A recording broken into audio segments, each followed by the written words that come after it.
Hello everyone, this is Smita K. Hegde and today I'll be dealing with the anatomy of pharynx. Firstly, a general introduction. So let's see.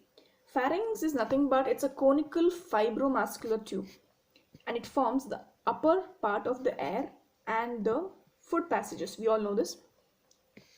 Moving on to the dimensions, the length and the width.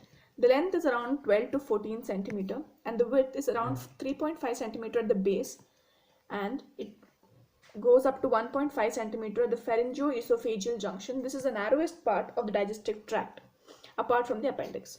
The extension, it moves from the base of the skull, say the basio-occiput and the basio-sphenoid bones, to the lower border of the cricoid cartilage. Moving on to the structure of the pharyngeal wall. The pharyngeal wall will be describing it from within outwards, that's from inside to outside. So it is made up of 4 layers. Each layer will be discussed in detail shortly. Firstly, it is the mucous membrane. Secondly, it is the pharyngeal aponeurosis. It's also known as the pharyngobasilar fascia. The third one is a muscular coat consisting of the muscles. The fourth one is the buccopharyngeal fascia.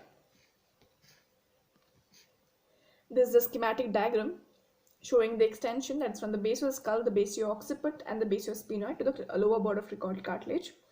And then we have the structures named A, B, C and D. These are basically the structures of the pharyngeal wall from within outwards, I've already mentioned. So A represents the mucous membrane. The B shows the pharyngeal aponeurosis, also known as the pharyngobasilar fascia. C is nothing but the muscular coat. I'll deal it with in detail a little later. And the fourth one, D portion, is the buccopharyngeal fascia. Moving on to each of the layers in detail. So the mucous membrane. The mucous membrane is nothing but it lines the pharyngeal cavity, yes, and it is continuous with the mucous membrane of the eustachian tubes, the nasal cavities, the mouth, the larynx and the esophagus.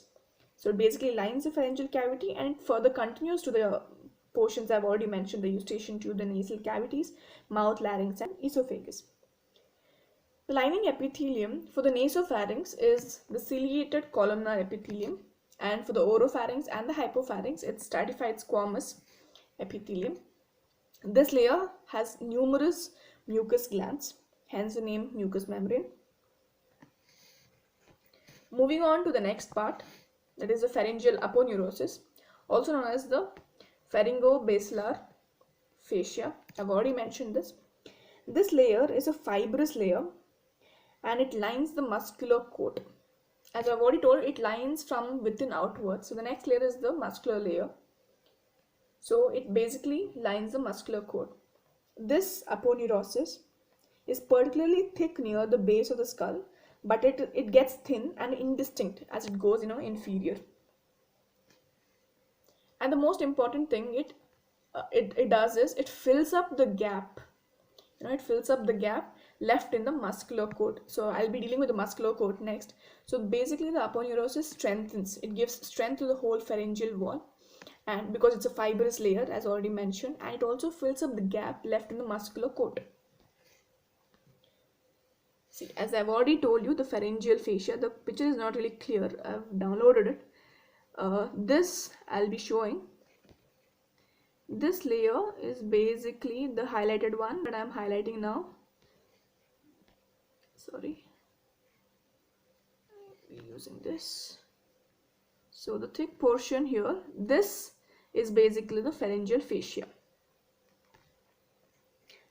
Main importance of this is to provide strength to the pharyngeal wall. I'll also be dealing with the muscles next. So this is just a representation showing all the muscles also here, and this is the esophagus. Well, moving on, the muscular coat, the third layer. Most important thing that we need to know here is it consists of 2 layers, okay, and each layer has 3 muscles in it. So basically there are 6 muscles in total, 2 layers each, and in both the layers there are 3 muscles each. Okay, I've already mentioned it here. Well, the most important thing is what are the muscles and in which layer do each of them come. Firstly, it is the external layer and the internal layer that it is divided into the two layers that I'm talking about. In the external layer, we have three muscles: the superior constrictor, the middle constrictor, and the inferior constrictor. So basically, the external layer of the muscular coat has the constrictor muscles. They are namely the superior, middle, and the inferior. Hope I'm clear with this. The second layer is the internal layer, external and internal. So the internal layer has the pharyngeus muscles. Those are the stylopharyngeus, salpingopharyngeus, and the palatopharyngeus. This is a muscular coat. This is a schematic diagram of, again, there is, as I have told you earlier, there is the pharyngobasilar fascia, this one. And then you have this superior constrictor muscles, the middle constrictor muscles, and the inferior constrictor muscles. Take a close look on the inferior constrictor muscle, on how it has the oblique fibers and it also has the transverse fibers. Well, I'll be dealing with this in the consequent slides and will tell you the importance of the oblique and the transverse muscles fibers shortly. So basically these three are the constrictor muscles and the pharyngobasilar fascia. Well, I hope the muscles of the pharynx are clear. Next, the last layer, that's the outermost layer, is again a fascia, again to strengthen the pharyngeal wall. It's a buccopharyngeal fascia. This fascia, it covers the outer surface. I've already told it is from within outwards, and this is the outermost layer. So it covers the outermost layer, outer surface of all the constrictor muscles. It is the upper part. What happens is, in the upper part, it prolongs forwards and it also covers the buccinator muscles. It moves forwards, prolongs forwards, and covers the buccinator muscles. And above the upper border of the superior constrictor, it blends with the pharyngeal aponeurosis. That is the second layer we have already talked about, outer mucous membrane. So basically, just above the upper border of the superior constrictor, that's the external layer muscle, it blends with the pharyngeal aponeurosis. Now, a certain terminologies that we all have to remember. First is the Killian's dehiscence. So what is this? It's very easy. Firstly, let's stick on to the muscle layer. Muscle layer, as I've already told, it has the external and the internal layer, and the external layer has all the constrictor muscle, the superior, middle, and the inferior. And previously I told you guys to concentrate on the inferior constrictor muscle, on how it has the oblique fibers and the transverse fibers.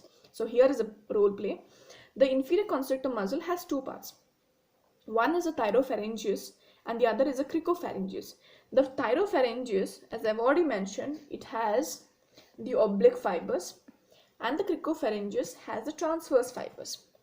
So between these two fibers, there's a potential gap, and this gap is known as the Killian's dehiscence. Hope I'm clear with this. It is also known as the gateway of tears. Well, the reason for this is because a perforation can occur during esophagoscopy, right? And now moving on, it is also a potential site for herniation of pharyngeal mucosa in cases of pharyngeal pouch. A clearer picture on how it looks. Well, this is what I was talking about, the Killian's dehiscence. This is the potential gap between the inferior constrictor, parts of the inferior constrictor muscle. This is the gap.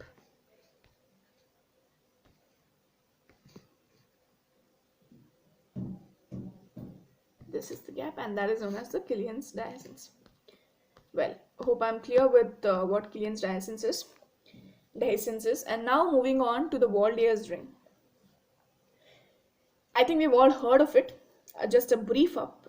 Basically, it is nothing but it's a subepithelial collection of lymphoid tissue, and this is basically scattered throughout the pharynx.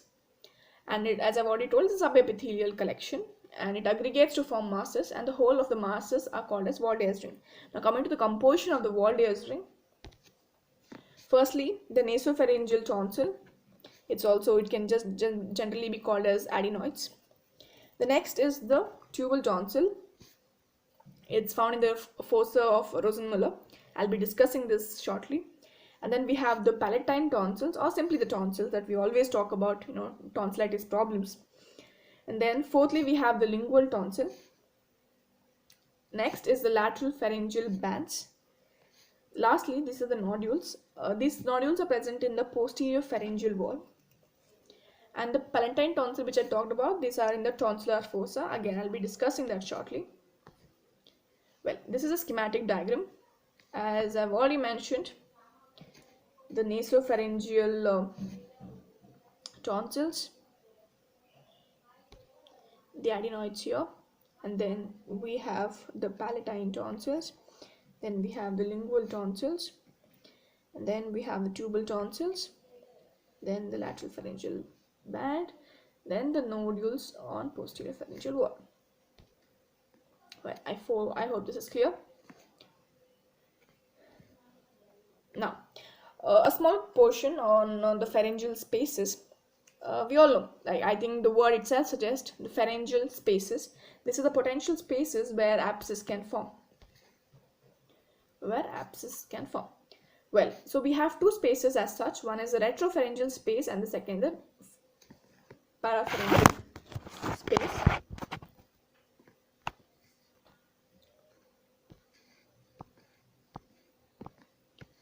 Retropharyngeal space, as the name itself suggests, retro means behind pharynx. So it's behind the pharynx, and it extends from the basal skull to the bifurcation of the trachea. Next, the parapharyngeal, para means sides. So the location is, it's basically to the side of the pharynx, and the most important thing here is the contents.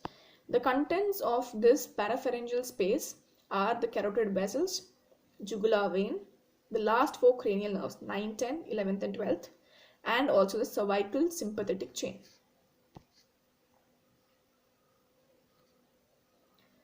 Well, these are the divisions of the pharynx. We all know it. It's an anatomical division. Firstly, it is the nasopharynx, then we have the oropharynx and the hypopharynx. Nasopharynx, also known as the epipharynx, and we also have the hypopharynx, also known as the laryngopharynx, right? Fine. Here is a schematic diagram. As you can see, I will enhance this.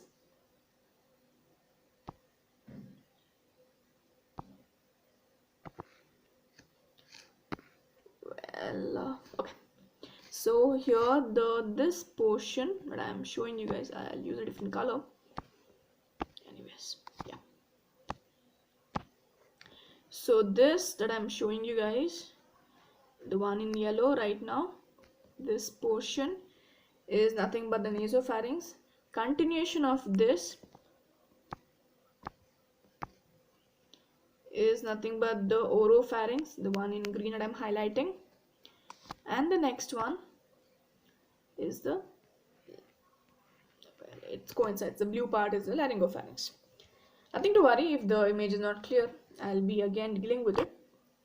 And this is again the pharynx opened from behind, showing all the structures related to the nasopharynx, and then we have the oropharynx and the laryngopharynx.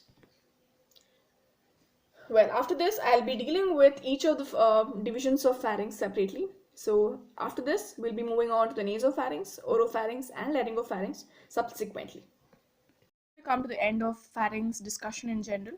Please refer to the next two videos of mine, which explains the nasopharynx, the oropharynx, and the hypopharynx. Thank you.